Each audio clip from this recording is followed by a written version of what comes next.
আসসালামু আলাইকুম। সবাই কেমন আছেন? আলহামদুলিল্লাহ আমি ভালো আছি। আবিহা কুকিং হাউসের পক্ষ থেকে সবাইকে স্বাগতম। আমি আজকে পেঁয়াজ কলি দিয়ে ভীষণ মজার একটি রেসিপি আপনাদের সাথে শেয়ার করব। যারা পেঁয়াজ পাতা বা পেঁয়াজ কলি খান না তারাও এই রেসিপিটি খুব আনন্দের সাথে খেয়ে নেবে। খুবই মজাদার এই রেসিপিটি রান্না করতে বেশি একটা কিছু লাগে না, খুব সহজে রান্না করে নেওয়া যায়। আমি এটা রান্না করার জন্য এখানে 1 মুঠো পরিমাণ পেঁয়াজ কলি নিয়েছি। আপনারা চাইলে পরিমাণ আর একটু বাড়িয়ে নিতে পারবেন। আমি এখন পেঁয়াজ কলিগুলো কেটে নিব। আমি উপর থেকে মাথাটা কেটে নিচ্ছি।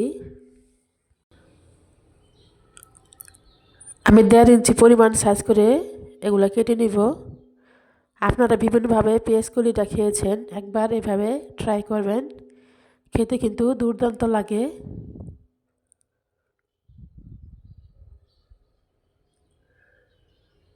আমার কাটা হয়ে গেছে। এখন আমি এখানে আরও অ্যাড করেছি আলু।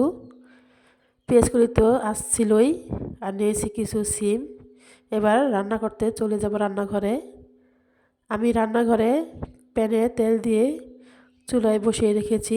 তেলটা গরম হয়ে গেলে এর মধ্যে দিয়ে দিলাম কিছু পেঁয়াজ কুচি আর দিয়ে দিলাম কিছু কাঁচামরিচ কেটে। আমি এটা ঝাল ঝাল করে রান্না করব। আপনারা ঝালের পরিমাণটা যার যার পছন্দ অনুযায়ী দিয়ে নেবেন। এবার ভালোভাবে নেড়ে চেড়ে হালকা নরম করে ভেজে নিব। আমার পেঁয়াজটা ভাজা হয়ে গেছে। এখন এর মধ্যে দিয়ে দিব 1 চামচ আদা রসুন বাটা। আমি আদা রসুন একসাথে ব্লেন্ড করে নিয়েছি। আর দিয়ে দিব পরিমাণ মতন হলুদের গুঁড়ো, মরিচের গুঁড়ো, ধনের গুঁড়ো আর স্বাদ অনুযায়ী লবণ। এবার দিয়ে দিব অল্প পানি। এখন ভালোভাবে নেড়ে চেড়ে মশলাটা মিশিয়ে নিব। মিশানো হয়ে গেলে এর মধ্যে আমি দিয়ে দিব 5টার মতো নিয়েছি চাইবা শুটকি। আপনারা যে কোনো শুটকি দিয়ে এই রেসিপিটি রান্না করলে খেতে কিন্তু কোনো অংশেই কম লাগবে না, খেতে খুবই ভালো লাগে। এবার আমি কষিয়ে নিব। কষানো আমার হয়ে গেছে। এখন এর মধ্যে আমি দিয়ে দিব কেটে রাখা পেঁয়াজ কলিগুলো আর সবজি যেগুলো নিয়েছিলাম সব একসাথে ঢেলে দিচ্ছি।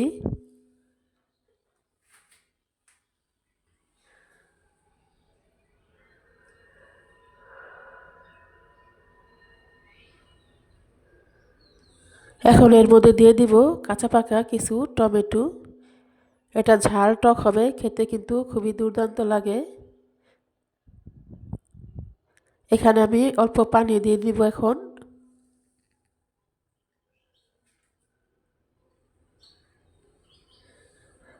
এবার মশলাটার সাথে ভালোভাবে নেড়ে চেড়ে মিশিয়ে নিব সবজিগুলো।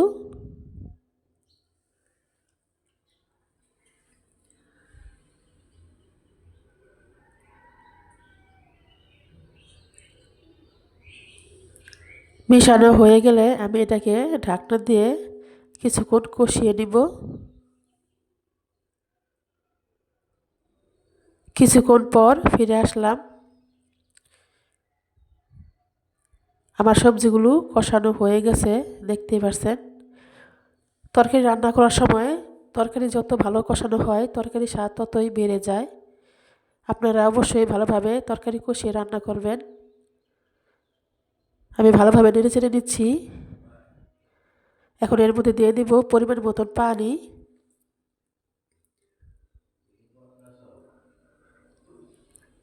আমি এটা মাখা মাখা করে রান্না করব, এজন্য আমি আরেকটু পানি দিয়ে দিব।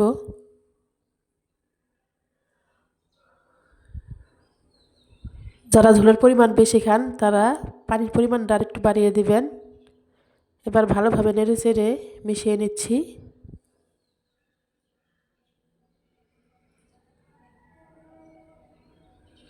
এবার ঢাকনা দিয়ে 10 মিনিটের মতো আবারও রান্না করে নিব। 10 মিনিট পর ফিরে আসলাম। আমার তরকারিটা রান্না হয়ে এসেছে।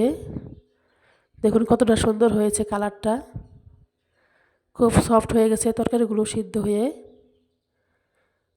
আপনারা অবশ্যই এভাবে ট্রাই করবেন। খেতে খুবই ভালো লাগবে। আমি এখানে কোনো ধনেপাতা ব্যবহার করব না, তাহলে শুটকির যে ফ্লেভারটা আছে সুন্দর সেটা থাকবে না। এটাকে আমি নেড়ে চেড়ে চুলাটা বন্ধ করে 5 মিনিটের মতো ঢেকে রাখবো। ঝোলটা আরেকটু শুকিয়ে যাবে চুলার তাপে। আঁচ দিলে বেশিটা শুকিয়ে যাবে, এই জন্য আমি আর আঁচ দিব না। এখন ঢাকনা দিয়ে ঢেকে দিব। আমি ঠান্ডা করে নামিয়ে আপনাদের দেখিয়ে দিচ্ছি। দেখুন তরকারিটা কত লোভনীয় লাগছে, খেতে কিন্তু দুর্দান্ত লাগে। আপনারা অবশ্যই এভাবে ট্রাই করবেন, খেতে কেমন হয়েছে কমেন্ট করে জানিয়ে দিবেন। ভালো লাগলে একটা লাইক, একটা সাবস্ক্রাইব দিয়ে পাশে থাকবেন। আসসালামু আলাইকুম, সবাই ভালো থাকবেন। আল্লাহ হাফেজ।